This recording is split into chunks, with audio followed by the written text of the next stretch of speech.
Clinical vignette: hypertrophic cardiomyopathy related to hypertension. A 60-year-old man with a history of long-standing hypertension presents to the clinic for evaluation of progressive shortness of breath over the past 6 months. He reports occasional dizziness and mild chest discomfort during exertion.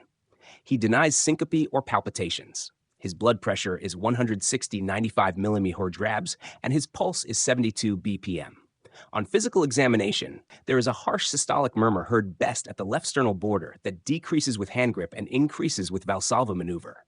An echocardiogram reveals marked left ventricular hypertrophy, LVH, with asymmetric septal thickening and a left ventricular outflow tract, LVO obstruction. There is also evidence of diastolic dysfunction. What is the most likely diagnosis? A. Dilated cardiomyopathy. B. Hypertrophic cardiomyopathy. C. Restrictive cardiomyopathy. D. Aortic stenosis.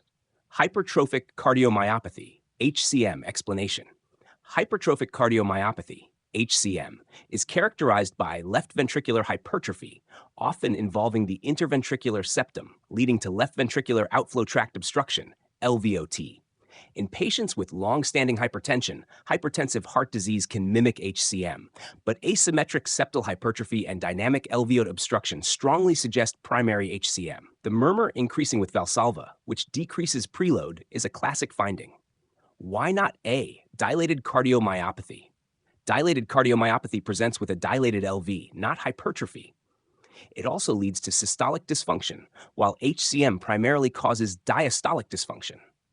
Why not C, restrictive cardiomyopathy? Restrictive cardiomyopathy leads to diastolic dysfunction, but without LVH or LVA obstruction.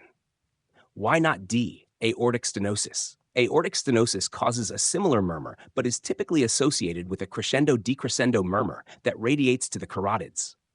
Management: beta blockers or non-dihydropyridine calcium channel blockers, e.g. verapamil, to reduce LVA obstruction.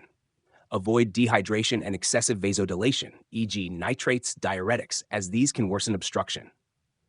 Consider septal myectomy or alcohol septal ablation in severe cases.